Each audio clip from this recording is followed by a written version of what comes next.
నేను దశకంఠుణ్ణి, లంకాధిపతి రావణాసురుణ్ణి. ఓహో, నువ్వేనా రావణుడివి? మా సీతమ్మ తల్లిని తీసుకొచ్చింది నువ్వేనా? మహాభారతంలో కనికుడు అనేవాడు ఒకడు ఉండేవాడు. వాడి నీతి చాలా దారుణంగా ఉండేది. నిన్ను కొట్టాననుకో ఈడి కోపం వస్తుంది. అదే ఈయనే కొట్టాననుకో నీకు ఈడికి భయం వేస్తుంది. నాకు కావాల్సింది కోపం కాదురా, భయం. ఎవడీడు? గెజిల్రాజ్ మేడం, మన డైరీ ఫార్మ్ సెంటర్లోనే ఉంటాడు. గట్టిగా మాట్లాడితే ఆడింట్లో ఓట్లే అడిగిపడం.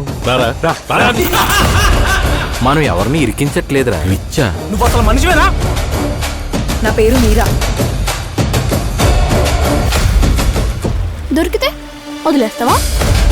నేను కూడా నా వైఫ్ని మహారాణిలా చూసుకోవాలి కదా. పరస్త్రీని తప్పుగా చూడడమే మహాపాపం. అలాంటిది నీవు సీతమ్మ తల్లిని తీసుకొచ్చావు.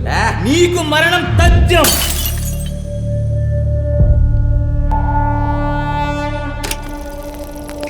ఏంటి?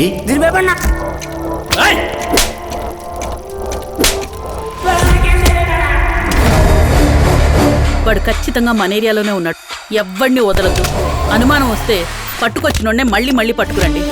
ఏదైనా తేడా వచ్చిందనుకో, సంబంధం ఉన్నోడు సంబంధం లేనోడు అందరూ బొక్కలో పోతారు.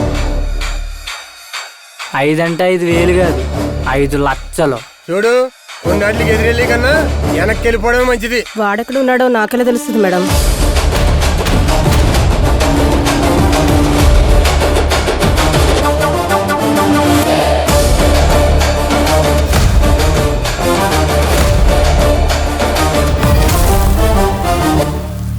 ఈ ఊళ్ళో పెద్ద పెద్దోళ్ళే నాతో మాట్లాడడానికి జరుగుతారు. పేరు కోసం పంచాయతీ పెట్ట కూర్చో.